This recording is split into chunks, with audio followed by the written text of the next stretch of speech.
सुदर्शन सेठ की कथा। अंग देश में चंपापुर नाम की नगरी है।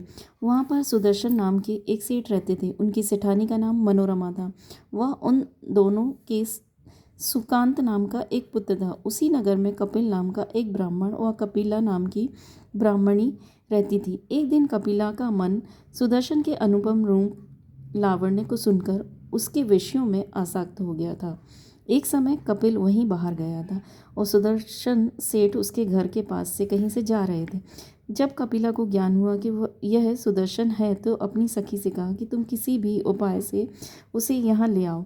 कपिल सुदर्शन का मित्र होने के कारण वह सखी उनके पास जाकर बोली कि हे सुभग, आपके मित्र रोग से पीड़ित हैं और आप उनकी बात भी नहीं पूछते हैं। तब सुदर्शन ने कहा कि मुझे यह ज्ञान भी नहीं था।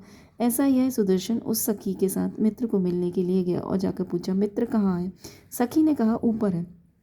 सुदर्शन पलंग पर बैठते हुए पूछा कि हे मित्र, तुमको क्या हो रहा है? तब कपिला ने उसके हाथ खींचकर अपने शरीर पर रखते हुए कहा कि सुदर्शन, मैं तेरे संयोग के बिना मर रही हूँ, अतः मुझे बचाओ। यह सुनकर सुदर्शन ने कहा कि मैं ऊपर से ही सुंदर दिखता हूँ, मैं पुरुषार्थ के लिए नपुंसक हूँ। यह सुनकर कपिला सुदर्शन से विरक्त हो गई और सुदर्शन भी सुखपूर्वक अपने घर आ गए। एक समय राजा बसंतोत्सव के समय उद्यान जा रहे थे।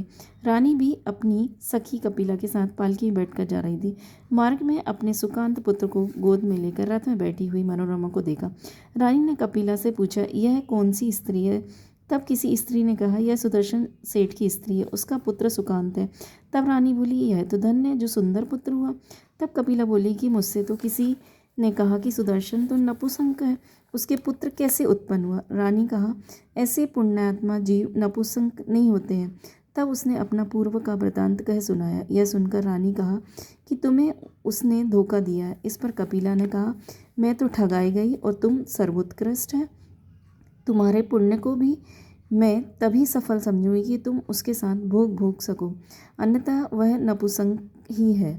तब रानी ने प्रतिज्ञा करी कि या तो सुदर्शन के साथ विषय सुख करूं या नहीं तो प्राण दे दूंगी।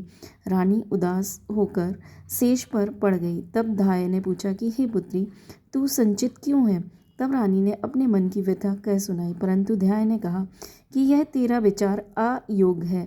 कारण यह है कि सुदर्शन सेठ एक पत्नी व्रत का पालक है। दूसरी बात, तेरी भवन को वेष्टित करके 7 कोट स्थित है, अतः उसका यहाँ लाना भी दुस्साध्य है। तब रानी बोली, अगर सुदर्शन से मेरा मिलन नहीं हुआ तो मेरा मरण निश्चित है। तब ध्याय ने उसे आश्वासन देकर कुम्हार के घर गई और 7 मूर्तियां बनवाई। तब रात्रि को मूर्ति लेकर रानी के महल से जाने लगी तो द्वारपाल ने रोका तो वह हठपूर्वक जाने लगी, परंतु वह वहां गिर गई और बोली कि आज रानी का उपवास था, उसे मिट्टी के काम देव की पूजा करनी थी, उसे तूने फोड़ डाला। जब तुझे तेरे सभी कुटुंब के साथ नष्ट कराऊंगी। यह सुनकर कोतवाल भय हुआ और धाय के पैरों में गिरकर रोने लगा और बोला, मुझे क्षमा करो, अब आगे तुम्हें मैं कभी नहीं रोकूंगा। इस प्रकार 7 दिन तक कार्य करके सबको वश में कर लिया। इधर सुदर्शन सेठ उपवास के दिन शमशान से ध्यान कर रहे थे। रात्रि में ध्यान वहां पहुंची और सुदर्शन को उठाकर कंधों पर रख रानी के महल में छोड़ दिया। रानी ने कभी कामोद्दीपक चेष्टाएं सुदर्शन के समक्ष की, परंतु वह उसके चित्त को विचलित करने में समर्थ नहीं हुई। तो रानी ने माया जाल शुरू किया, अपने शरीर को नखों से नोच डाला और जोर जोर से चिल्लाने लगी कि हाय हाय, इसने मेरे शील को भंग करना चाहा, वह मेरे शरीर को छत विछत कर डाला है। यह खबर राजा तक पहुंच गई। राजा रानी के पास गए और रानी की इस प्रकार की दशा देखकर क्रोधित हो सेवकों को आज्ञा दी कि इसको शूली पर चढ़ा दो। सेवक सुदर्शन को लेकर सूली पर लटका दिया और ज्यों ही फंदा खींचा कि सूली का सिंहासन बन गया और देवों ने जय जयकार किया, फूलों की वर्षा की। राजा ने कहा कि हे सुदर्शन, मैंने बहुत बड़ा अपराध किया, मुझे आप क्षमा करो और मेरा आधा राज्य लेकर राज्य करो। तब सुदर्शन ने कहा, मैंने नियम किया है कि यह उपसर्ग दूर होती ही दीक्षा ले लूँगा। तत्पश्चात सुदर्शन सेठ जी ने दीक्षा ले ली और अंतकृत केवली होकर निर्वाण को प्राप्त हुए।